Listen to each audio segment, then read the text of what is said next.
All right, so get ready, because today we are going deep on something really kind of mind-blowing. Yeah. Microsoft's Majorana 1 chip. Okay. This isn't just the next iPhone or something. Right. This is quantum computing, and Yeah. it could change literally everything. Well, it's definitely fascinating. Yeah. I mean, for decades, quantum computing has had this promise, Right. like this crazy potential. But the challenge has always been, Yeah. how do you actually make it work Right. reliably and on a large scale? Yeah. It's like having this You super need- powerful engine, Okay. but it just keeps sputtering out. Oh, I see. It just won't run smoothly. So the Majorana 1 is like... Yeah, what's so special about it? Yeah, that's what has people so excited. Okay. It seems like Microsoft has found a way Huh. to make quantum computing stable, Okay. more reliable. Then it Cool. comes down to the type of qubit they're using. All right, so let's back up for a sec. I know some of our listeners are already total quantum experts, Right. but just as a reminder, Yeah. what's the big difference between a Right. regular computer and a quantum computer? So at the most basic level, Yeah. it's how information is processed. Okay. A classical computer uses bits, Okay. which are like a light switch, Right. either on or off, On or off. Oh, 1 or a 0. got it. Quantum computers use qubits, Okay. and these can be 0, Okay. 1, What? or both at the same time. Whoa. It's called. Superposition. It can be both 0 and 1 at the same time. Yes. That is wild. It is a very strange concept. It's like, all right, so it's like having a key Okay. that can try every lock on the ring Yeah. at the same time, Exactly. instead of having to go through each one. That's a great analogy. Yeah, I read that in one of the articles. Yeah, and that's what gives quantum computing its power. Okay. It can explore all these different possibilities at the same time. So it can tackle these problems. Yeah. That would take classical computers Okay. millions of years, if not longer. Okay, so that makes sense, but you Right. said earlier that reliability is a big problem. Yeah. So what makes these qubits so hard to work with?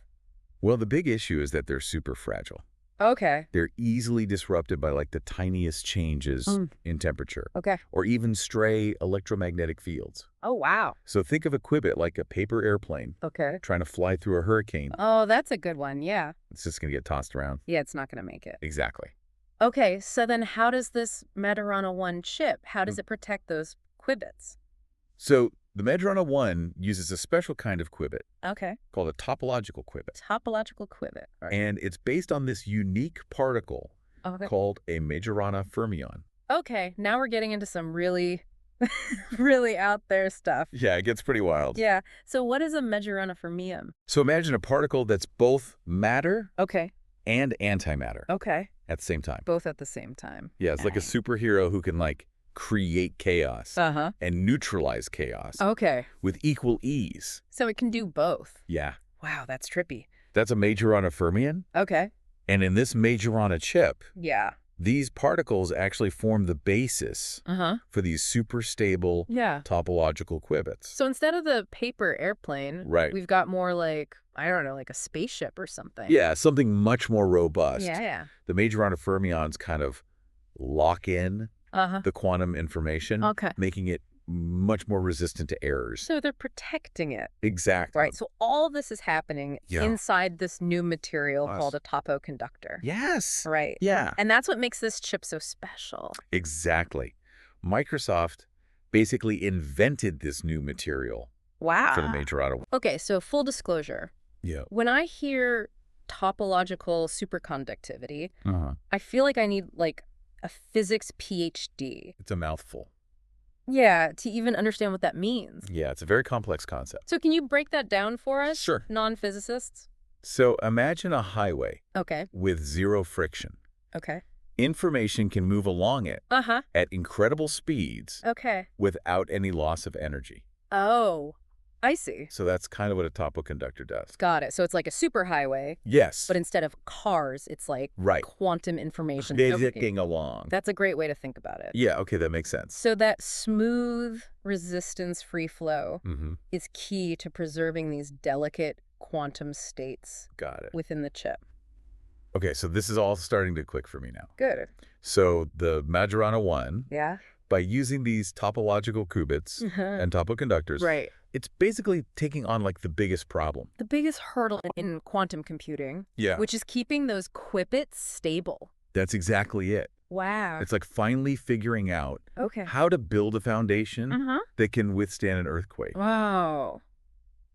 It's not just about making quantum computers. Right. It's about making ones that actually work Yeah. reliably, Okay. consistently. That makes sense. Yeah. That's a big deal. It is. Okay. Yeah. And that stability is what could let them, Yeah. it could let Microsoft really scale up Okay. quantum computing. So that's what I was going to ask. Yeah. Like, where do they go from here? Right. They've built this amazing chip. Yeah. But it's still like early days, right? Oh, yeah. It's definitely early. Okay. Right now, the Majorana 1, Uh-huh. it only has 8 qubits. Okay. 8. But Microsoft wants to scale that up, Okay. like big time. Like, how big are we talking? Think like 1 million qubits 1 million. on a single chip. Whoa, that's insane. It's ambitious, Yeah. to say the least. So what could you even do Right. with a quantum computer that powerful? Well, I mean, Yeah. it's hard to even imagine. All right. We're talking about Earth-solving problems that are just impossible, Yeah. even for the most powerful computers we have today. So, like, what? Give me an example. Like designing new materials Okay. with, like, very specific properties. Okay. Simulating complex molecules Uh-huh. to, speed up drug discovery. Right. Or creating encryption. Yeah. That's basically unbreakable. So it's not even just doing things faster. Right. It's doing things we can't even do now. It's unlocking Okay. entirely new possibilities. Wow.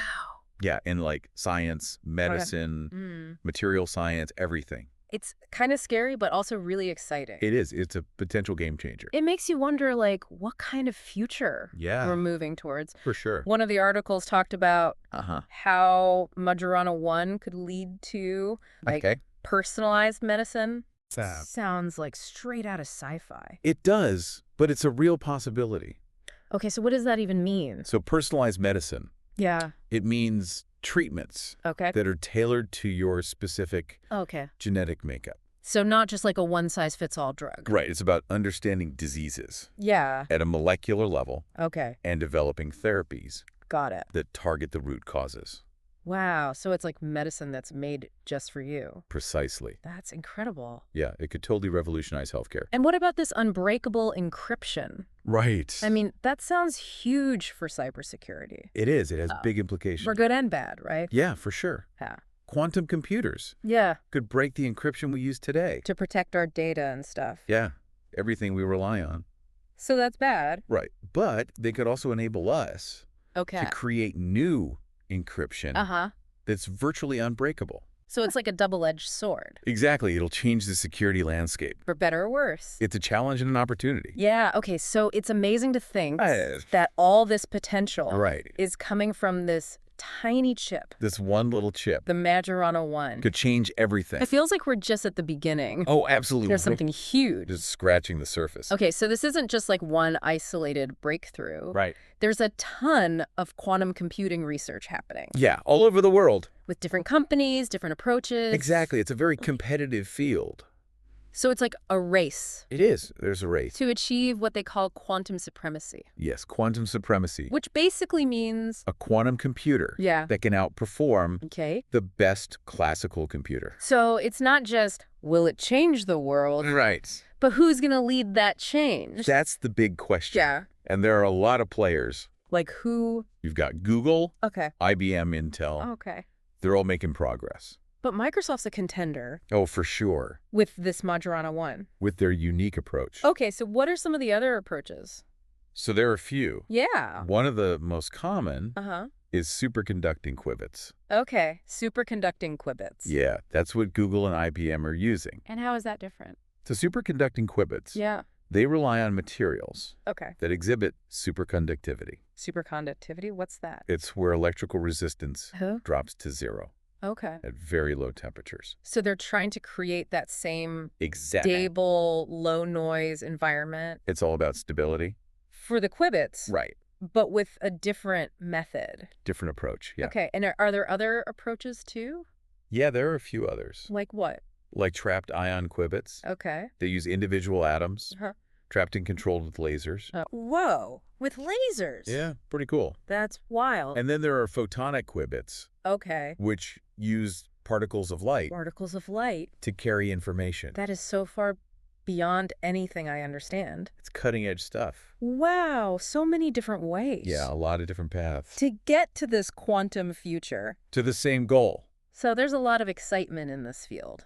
Oh, tons of excitement. A lot of investment. Yeah, lots of money pouring in. Okay, so we might not have quantum computers in our homes just yet. Not yet. But they're already having an impact. Yeah, absolutely. On the world. They're being used to solve real-world problems. Like what kind of problems? Like optimization problems. Okay. In logistics and finance. Okay, so stuff that affects our everyday lives.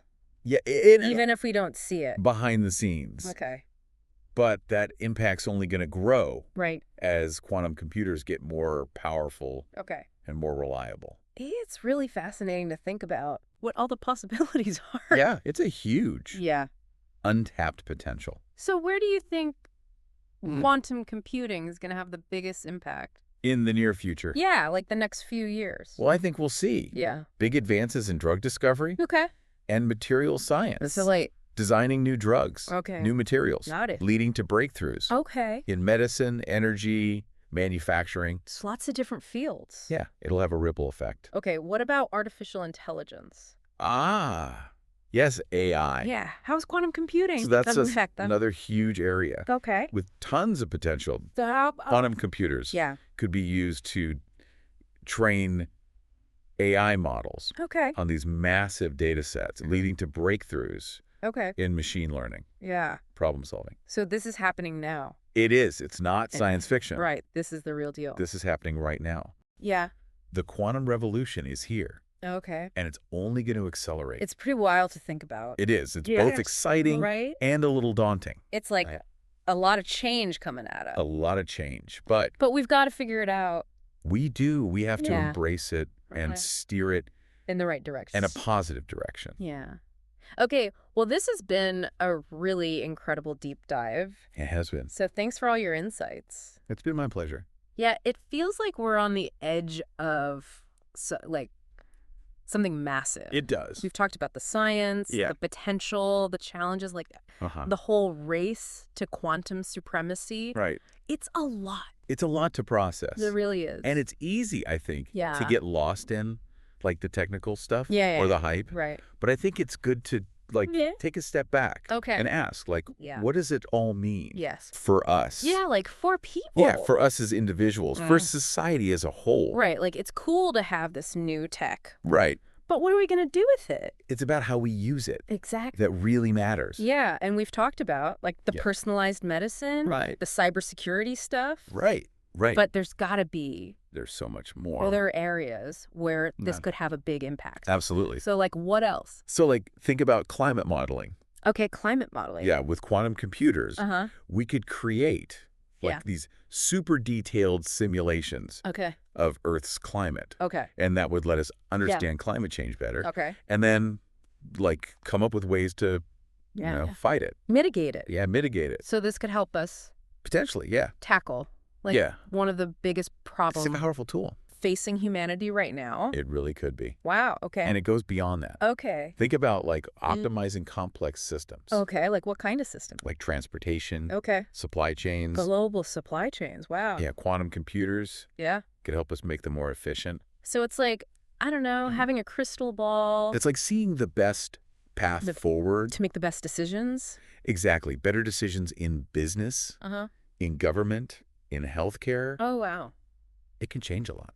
It's kind of overwhelming. It is. Yeah. It's a lot to take in. To think about all the ways this could affect our lives. There's a lot of potential. But it's exciting, too. It is exciting. Yeah. I think it's important to approach all this with a sense of, optimism. Okay. But also responsibility. Responsibility, that's a good point. Yeah, we have this powerful technology. It's up to us. To use it well. To use it for good. And to have those conversations. Right. About the ethics of it. About the impact. Right, the societal impact. And making sure everyone benefits. Not just a few people. Not just the wealth. Exactly. That's about fairness. Okay, so we've covered so much. We have. We've talked about the science, the potential. Majorana chip. Majorana 1, Yeah, challenges. The opportunities. Yeah, what's the one thing you want our listeners to remember from all of this? I think the key takeaway is this. Okay. We are at the start